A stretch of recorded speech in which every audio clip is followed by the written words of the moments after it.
All right, good morning. Saturday, October 22nd, 2022, 10/22/22 here in Sarasota, Florida. Trying to get back to work this weekend, this week. Enough is enough with the insanity of this year and holding back from sharing simply because my emotions have been overly heightened this year. The lessons have been many, they have been challenging. And this latest one has my blood boiling still, although I've calmed down quite a bit. And aspects of what transpired at the farm in my final days last week were not at all surprising, as I've seen this day literally coming since 2018. There was also a side swipe of somebody that had, I'm just going to say it, the guy played me. He played me in my own backyard and undercut me at a place that I have been for 13 years, and not an easy place to stay and not a normal job. So I want to try to speak about a little of those specifics. Maybe not so right now, but just know that that's coming here, and want to try to set the stage for a few things that I'd like to talk about that have been, going on either really hyper focused within the last short time frame or within 2022 as a whole. And then the next segment is post pandemic, like since the scamdemic, the pandemic happened, everything in my world has I don't know, I guess just blown up, because as I've shared in multiple videos, I truly did not understand the breadth and the depth of the agenda at play in the world. And it encroached upon and altered, I would say, all of our lives. But it drastically has altered my life. And I can't say that I'm fully reconciled with what each year has brought. 2020 had some unique lessons. 2021 took it to another level. And then this year, 2022, has brought it back. What I would say and argue is the most important thing. It's like, where are you? Where are you in your life in navigating? Because what's going on in the world at large and outside of things that we can't control, one, it's always reflecting something back to you. And two, the only way to fix that is to go within. So this is all what I'm trying to kind of put out there. All right, let me start with a piece of real awesome news. I have my first opportunity in what I would say to take a real legitimate step in my world of work. When I started all of this 10 years ago and went $96,480 into debt to launch the vision that I saw so clearly, it was surrounded more than anything else around a vision of a very different economic, financial, and living system. Really, all of our systems, the educational system, the financial system, the economic system, the health system, all of it's corrupted, it's compromised, and there's just no way of fixing those systems within. They're gone. They're gone. The leaders are gone. It's all tainted and contaminated. We have to start anew. We have to start anew. We had the power to come together to co-create those systems before. It's time to come together and co-create new systems. And I use that word very loosely, because I am not one for rules. I am not one for overly structured and overly defined and confined terms of how to live one's life. I am about trying to create a system, for lack of a better word, that more accurately represents the greater truths. The greater truths, which do I know all of them? Absolutely, positively not. But what I do know is there is much more to reality, to the realities, to reality creation, to how things work in this realm than what we've been told. Way more. And therefore, what we've been told, it's a falsity, it's an illusion. Really, it's all an illusion. But what I'm trying to do is be an example of reminding us, reminding myself, and reminding anybody that comes into contact with me directly, we have tremendous power, and it's been untapped. It's been controlled and manipulated and kept secret from us. And then even as we discover it and remember it and get these glimpses, we're still dealing with decades upon decades upon decades, hundreds of years of conditioning, and not just in our lives, but there are ancestral things. So I was born with a lot of the same issues of my parents, of their parents, in ancestral issues. So there's a lot here to talk about, to navigate, and ultimately to live. I love talking. I have a gift of talking. But what the past 3 years have showed me is I don't want to talk. That's not all I want to do. I don't want to come and put things on the YouTube and have people watch just for the sake of hearing the words. I want to talk to give voice to a vision and then make room for opportunities for us to come together to live differently, to say the words and to do differently than this world that 95% of people complain about. Okay, everybody's complaining about it. Everybody says we need change, but then they can't see how there is no real change going on. It's just one more different thing to fight about, one more divisive thing, one more way to put us versus them. You have to be able to be real and know when something is really different. And that has been not an easy set of lessons to learn over the past decade, because I don't like believing, I don't know, I have found it correlates more with masculine and feminine, with females and males, not even the masculine and feminine energy. Females tend to be more trusting, men tend to be more skeptical, generally speaking.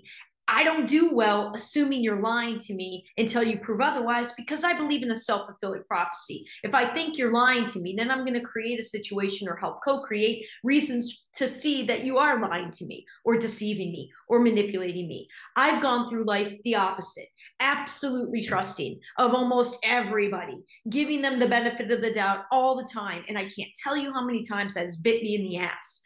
I have gotten much, much wiser. I have learned a tremendous amount of discernment, and still I get walloped like I did last week by this older guy that absolutely undercut me and has played me for information about my farm for this entire calendar year.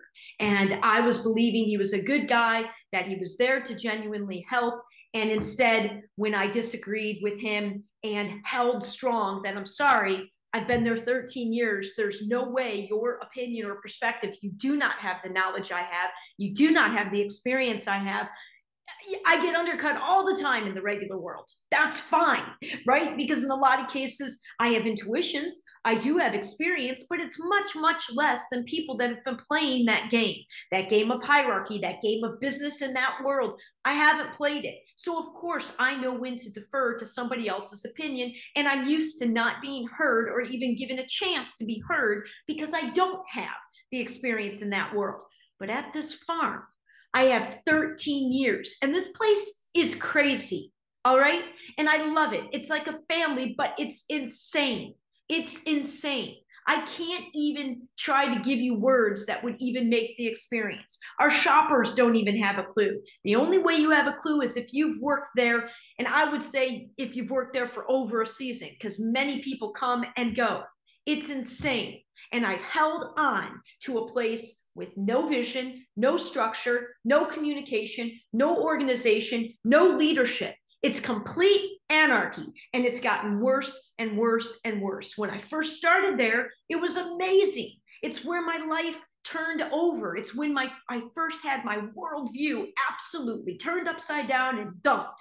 I have gone through huge transitions there over the course of these 13 seasons. It's why I feel eternally indebted to that farm and to do right by the farmer and his family. But that is not an easy thing to do.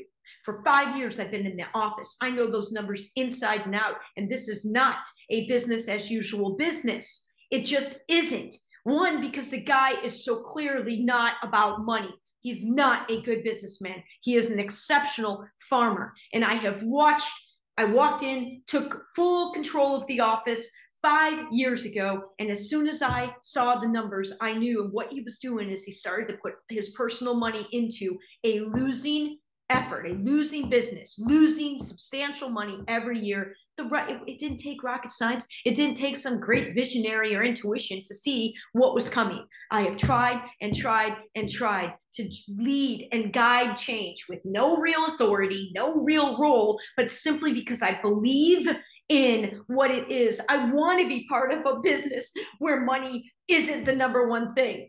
They take it to the opposite extreme, but I held on. I tried to quit. I quit in 2019, but then the pandemic happened. I lost my whole regular world of work. They needed help. I ended up back there. I stayed because of the state of the world, because it's taken me every bit of these 3 years to figure out what the fuck is going on. How am I going to navigate this while still doing the number one most important thing that I have now done for 10 years, which is try to stay true to the world that I see and feel, and I swear to God, I've experienced it in another realm.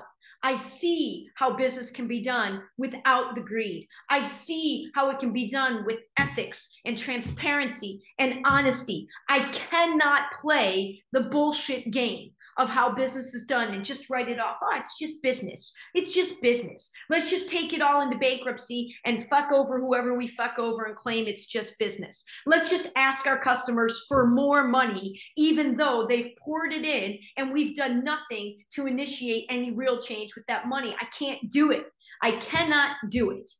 Last week, it became known that the money was gone. I was pretty sure, but it was gone. And it's very, very, very different when you know something for an absolute fact. Okay? And I do think, and I'm speaking of this experience in the microcosm, the detailed, focused, hyper-focused experience of it, of what it is, but also knowingly talking about it as a microcosm of the macrocosm of what's going on in the world. Okay, there's a lot of voices trying to put pieces together of all these things where none of us are in the room. None of us can claim what is actually going on. But what in our own individual lives, we've got a much better chance of knowing that. And even then, there's so much more we don't know. But in this case, I hypothesized. I could see what was coming. I kind of anticipated how the reaction, how it would go down. I imagined it. But until I actually knew for certain that we were out of money and now trying to communicate, all right, we need to stop, cease operations right now. Now's the time. Our farmer's in a corner. He hates change. He is a stubborn old man. He's always done it his way and his way only. He does not communicate well. He does not like it when somebody stands up to him. And for the first time in 13 years, I raised my voice at him, speaking for the numbers, speaking for our customers, speaking for myself and all the fantastic employees that have left over the years because there's no structure, because there's no vision. It never had to come down to this. As I'm doing this, I had been sharing all these details with a guy that I thought was a decent dude, a guy volunteering, rich, older, retired guy with skill sets. He's a contractor, so he's got huge skill sets that I don't have. The hurricane destroyed our greenhouses, so he's got skill sets we need right now, and he disagreed. He disagreed with my approach. I stood firm in my position and in my role. He cut me off. Then the farmer, I already knew he wouldn't give two shits when I actually told him. Like, I knew he wouldn't care. He doesn't care when people quit. He never says the words thank you. So then you may ask, why then, Alyson? Why the hell? What is wrong with your self-worth and your self-value? Why did you stay at a place for so long? Because in so many ways, this farm is so much more real than the illusions of the bullshit work world of all the other types of jobs. We had such an opportunity here to come together and co-create as employees. I couldn't get the employees year after year to see this. Many of them They're hippie kids. A lot of them have never worked anywhere else. So they don't even have a frame of reference of you're never going to get paid what Bill pays you in this town. You're never going to get this with this kind of freedom. But why would they change? Why would they change? Why does anybody change unless it's absolutely forced upon them in most situations? So I stayed because post-pandemic, I kind of feel like the growing of food, which is a basic need, is pretty important. This place, with its anarchy, gives people a chance for a type of business that I believe in. I don't want to fucking run his business. I don't want to be a fucking manager of anybody. I want to be working with and creating life with grown-ass adults who are able to be accountable for their choices and responsible for what they commit to and be able to communicate it and talk about what they're willing to commit and what they're willing to do and not. And when they say they're going to do something, they do something. That's what it is to be a responsible, mature adult.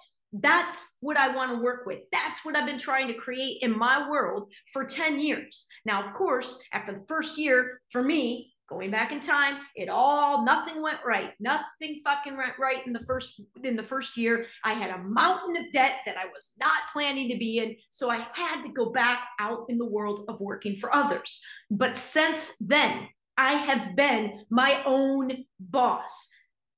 The farm is not a regular job. My event world work, it's contract. It's done event by event, year by year. And if I ever have an opinion, I don't have any company or any manager or any hierarchy telling me what I have to put in my body or not put in my body or what I have to be afraid to say or not say for fear of losing my job. I'm my own boss. I've been my own boss in a unique way for over 10 years now. But I held on at that farm because it's in my community. It provides something real, food, and it could have provided a shit ton of education as well, even though we never got into that.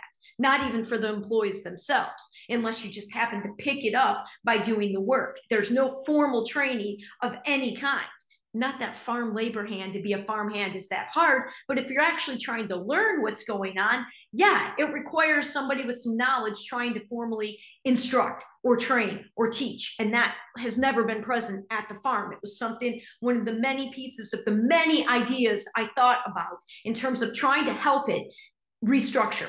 And I stayed because the most selfish reason I stayed is I wanted an opportunity to do what I do best. I do business well. I do numbers well. I don't play business in the regular game well because I cannot screw people over. I cannot agree to huge gaps with the top of the hierarchy and all the people doing the fucking work on the ground. No, can't do that. I don't do well when I have information that people below. No, I don't believe in operating business like that. I believe in transparency. I believe in honesty. I believe in genuine teamwork where everybody is valued as a unique part of the team. But business is not really done that way. And I definitely am way too out of the box for anything of the mainstream business world. But I do numbers well. I observe people's skill sets and I listen to what they like to do the most, and I can organize people well. I just wanted a chance to use my unique gifts at a unique place like this to help transfer its structure into something that was truly sustainable, which clearly the old model was not. Depleting our farmer of all of his money until it was gone with no plan of what to do afterwards other than close down, which is fine. You want to close down after 40-something years of business? Fine. We're the only farm in town. Our customers are going to be drastically affected. We have vendors. It's to me, a place that always talked about community and all this, I never believed that it was going to just shut down with our farmer. I actually thought it was about the community. But that dream was sort of realized that wasn't the case back in 2019, which is why I left. I'm like, oh, this isn't community. This isn't about it. This is just another guy that's running his own business his way and doesn't really care about anything outside. That's great, but that's the game I'm trying to get out of.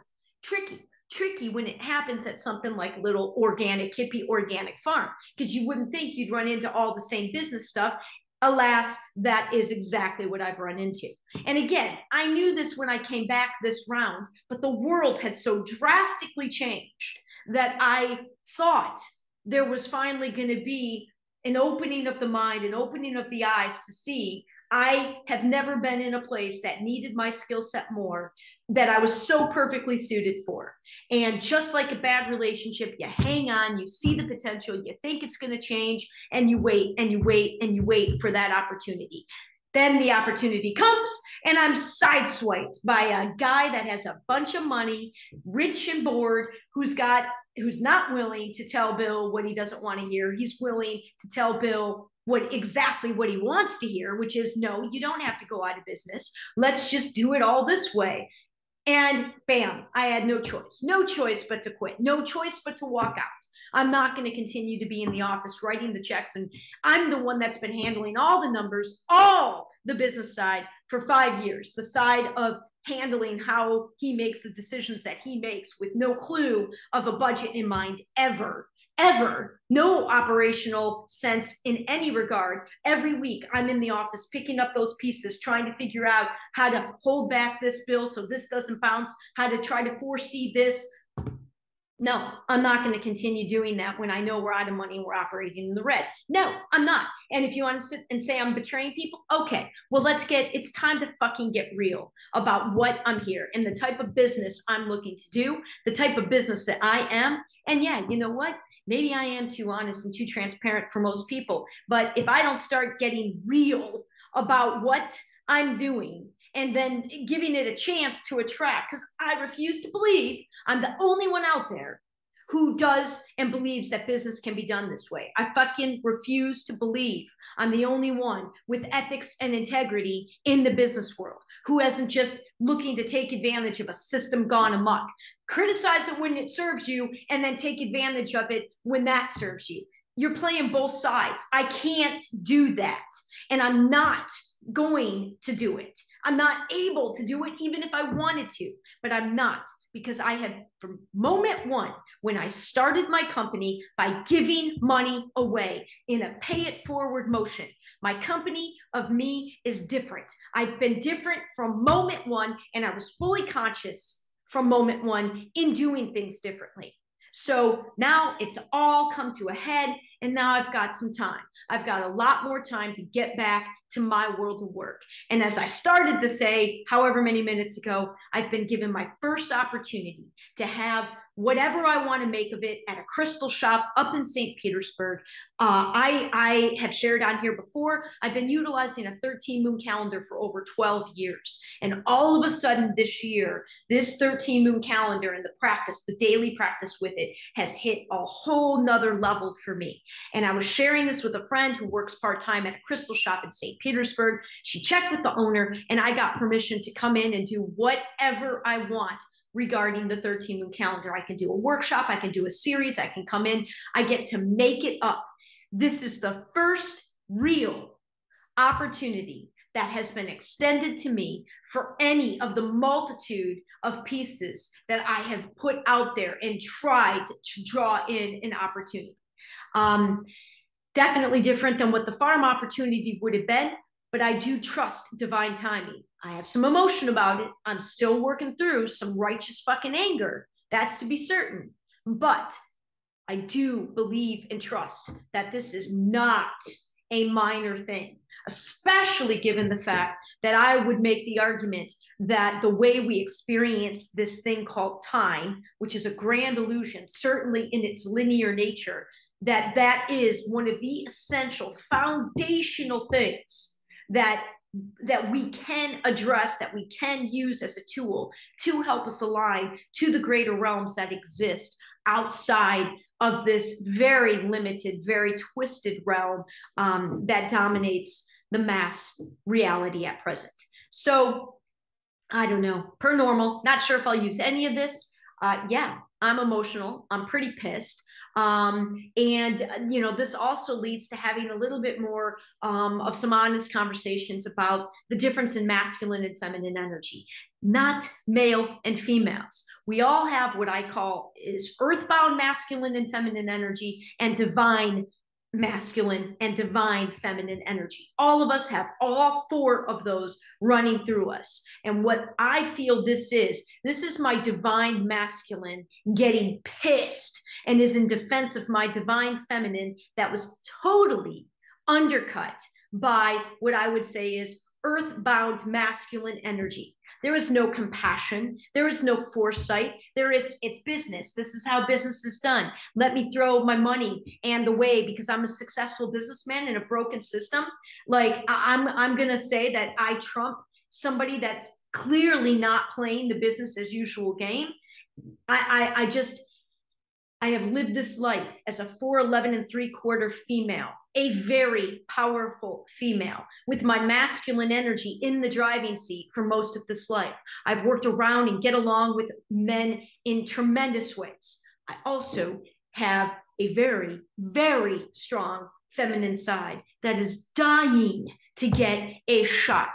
And that is what's pissed right now, is that was my shot for my feminine way of approaching, my divine feminine, not just looking out for myself, seeing further down the chessboard, assembling all these different pieces, having compassion for not only the planet, but also the people involved, and seeing the weaknesses and strengths of the people that are involved, knowing that the farmer has to change. He's not comfortable, but I would do everything in my power to honor his original anarchist vision of this farm. It was undercut. It was undercut. And I don't need anybody else. I don't have anybody that ever stands up for me. I don't have anybody else that stands up and says, Alyson may have a point. In fact, in the past 10 years, when I have finally learned how to give myself a voice when I need to, when I express an opinion and don't just go along so that everybody stays in harmony, more often than not, people cut me off immediately. People that I've been talking to or I've been friends with for years cut me off immediately. In the past 10 years, this has happened many times, way more than once or twice. How else do I interpret what? So I'm okay to have around in my power if I'm catering to what you want. But as soon as I express an opinion and actually take a stand, now you don't want me around because I'm too much trouble. Okay. All right. Well, then it's time to trigger people and piss people off by getting a little bit more authentic with my shares, with my ideas, and with direct experience. I'm never sharing anything that I'm not directly experiencing. My shares are coming from experience. My ideas are often coming from trying to implement them and what I've experienced as a result of a first or second or third attempt of trying to implement certain ideas. And now it's time to get back to work. It's time to get back in an enormous fucking way. And yeah, it's got some emotion to it. But trust me, I know how to separate so much more now my emotion from the practicality and the reality and the factual aspects of my experiences. I can tell you when I'm emotional, but I can also pull the emotion aside and give just facts. But guess what? No one fucking hears me then either. So it's like I might as well use some of this emotion to momentum me to being more authentic and honest and real about who I am, what I've done, and what I'm here to do. So that's what this is. Get ready. Now it's time to give myself the voice I've denied for this whole life. And thank you. Thank you to this douchebag asshole that undercut me at the farm. And thank you to my farm. Like I said, I'm closer to them to my blood family. I truly have nothing but gratitude for that place that gave me so much freedom to grow and expand. But it was and is the most challenging place to work ever. No roles, no responsibilities, no schedule, no communication. It's anarchy and it's chaos. So to learn how to navigate and hold true to oneself amidst that, it's been a tremendous, tremendous training ground. I'm thankful for it, but it was not easy, and rarely was it fun. But I learned, and I grew, and I have insane amounts of discernment. And now it's helping to serve as a ginormous catalyst to get to the work of my soul. Have a good day.